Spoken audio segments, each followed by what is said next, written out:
Avtoslalom oziroma avtomobilski slalom je ena izmed osnovnih prvin oziroma disciplin avtomobilskega športa.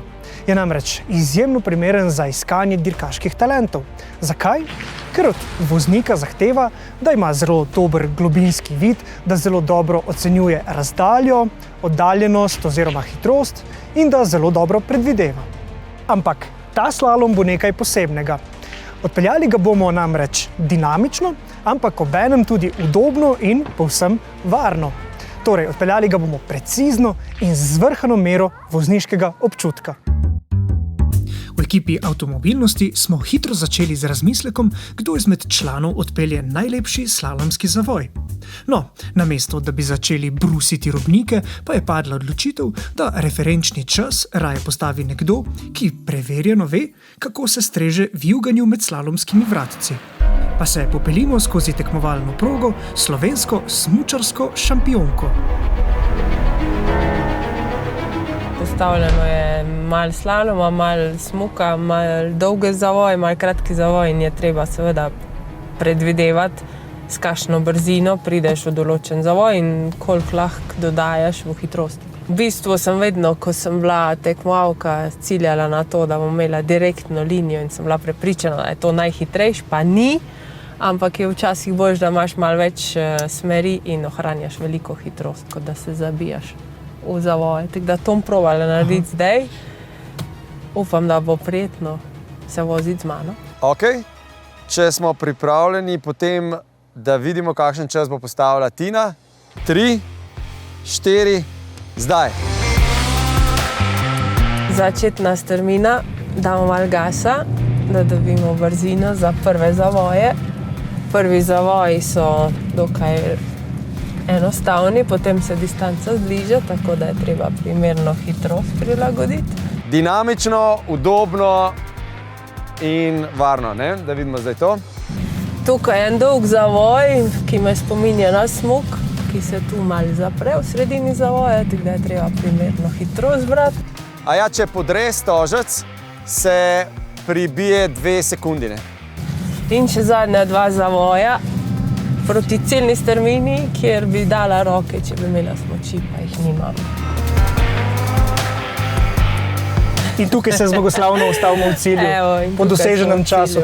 In seveda klasično vprašanje na cilju, kakšni so občutki. Joj! Glede na to, da meni nič slabo na sovozniškem sedežu, a bi lahko šli tukaj še kakšno sekundo dol? Mislim, da bi lahko. To je bilo res brez pretiravanja. Mislim, da sta se počutila v redu, tako da to je prvi cilj. Malo smo zaškripali z gumam, kar se mi je prvič zgodilo, ampak ja, treba je probati limite. Vseeno pa ni to cilj in vožnja mora biti prijetna. No, pa imamo, Tina je postavila referenčni čas. Tina, tokrat je bilo 22:05, 22:05, ampak varno, dinamično in udobno. Ljudje, ki se peljejo s Tino, se peljejo udobno, varno in dinamično. 22:05. Ok, to lovimo zdaj. Tina ni postavila najhitrejšega časa. Njen cilj ni bil postaviti najhitrejši čas. Pri tem, da je ona vzela v zakup v bistvu tisto, kar imamo v avtomobilnosti najraje, ne?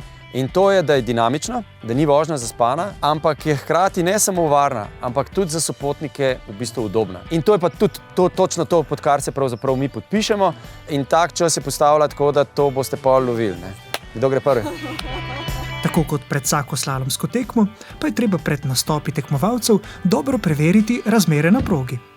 In tako smo na progo poslali prav posebno predtekmovalno vozilo. Se vidimo jutr.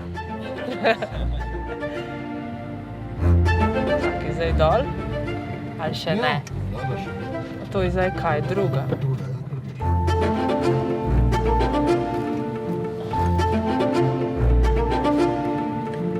Tu še gre, vse giba.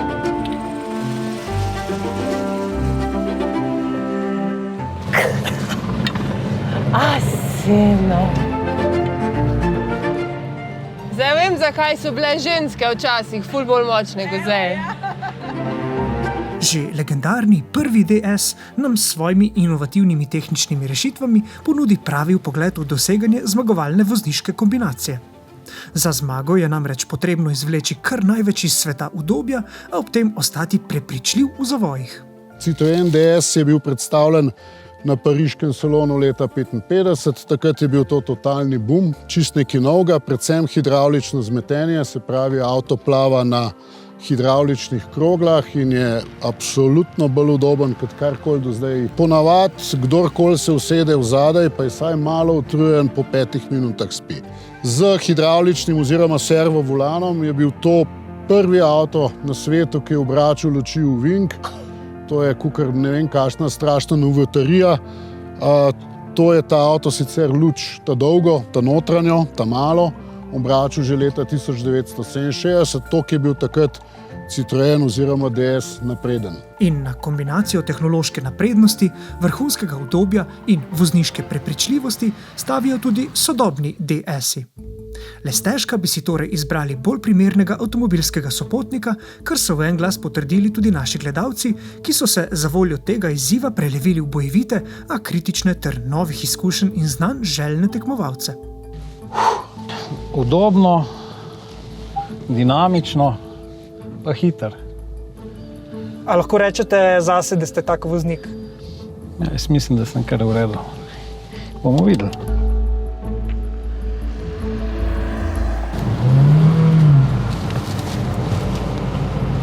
Evo, ups.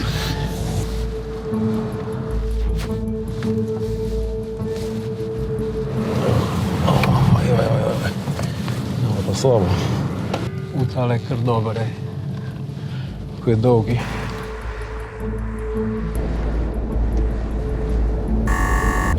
To vemo, ne, da je kazen 2-sekundna, če zbijamo stožec. A sem ga zbil? No, prepozno. Zdaj gre po bola.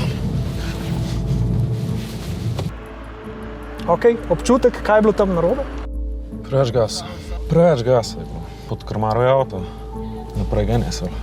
In smo zamudili po tem vstopu za vojne. Tako je. Da sem pa narobe šel. Aj. Ta bila pa, ta pa ne bi šla čez, ne, na smučarski tekmi. Ne, tale pa sta imela prav v stresu, ja. Mogo biti samo bolj fokusiran. Prepozno sem šel v zavoj in potem sem preveč gasa potegnil drugi zavoj. Mi je pod krmaro potem. Smo naredili kakšno napako mogoče v tej vožnji? Smo, tam smo bili malo prehitri pred ovinkom. Preden se zapre, ne? Poskušaš, da bi bil malo hitrejši in vse in pol. Narediš napako. Bi ti predlagal, da greš mogoče bolj s konstantno hitrostjo, pa boš dosegel bolj ta prav čas. Močem tako rekel, bolj da ga vzeti malenkost počasneje, pa konstantna hitrost oziroma bolj enakomerno kot pa preveliko nihanje oziroma s tistim nihanju potlej več zgubimo, kot pridobimo. Zdaj pa smo. Ta je bila pa zelo lepa tekoča vožnja. Je bila malo boljša kot prejšnjo. Kako uspešni ste bili v primerjavi s časom Tine Maze? Ja, kakor sem slišal, je bil kar v redu čas, no, tako da bomo videli. No. Sem bil, če govorimo v slalomskem žargonu, znotraj parih desetink. Nekako linijo sem hotel ujeti, ne podred stoscev, biti diskvalificiran, pridobiti kazenske sekunde. Ja, ni tako lahko, ne.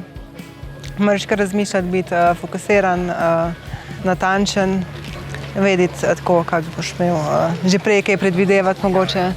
Moraš točno timing trofej daj, zavirati, daj speljevati. Ja, mislim, da sem prekrmaril, malo preveč. Nekako je treba tako na limitu biti, da se ne oklaplja ES5.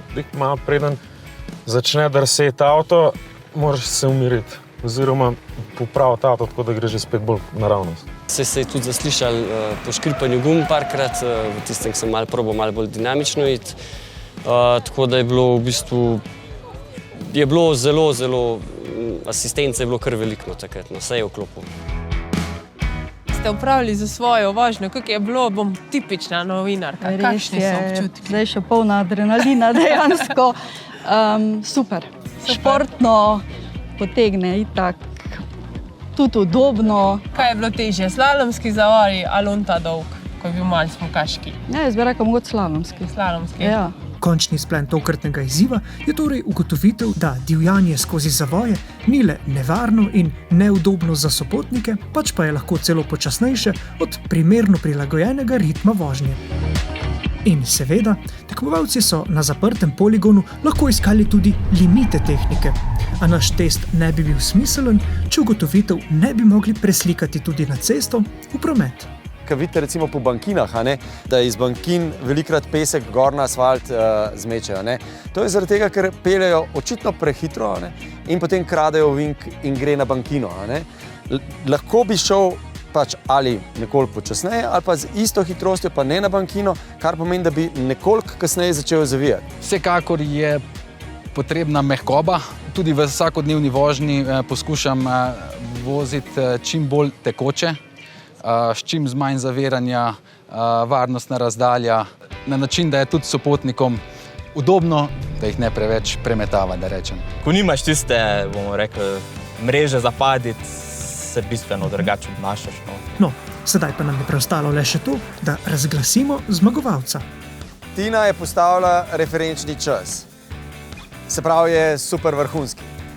Da ne bi bilo tako enostavno, ona ni postavila najhitrejšega časa, ker to bi bilo potem, ne bom rekel, da relativno enostavno iskati, ampak bi vsi tekmovali, da bi le dosegli najhitrejši slalomski rezultat, ampak je postavila referenčni čas v bistvu 3 kategorijah.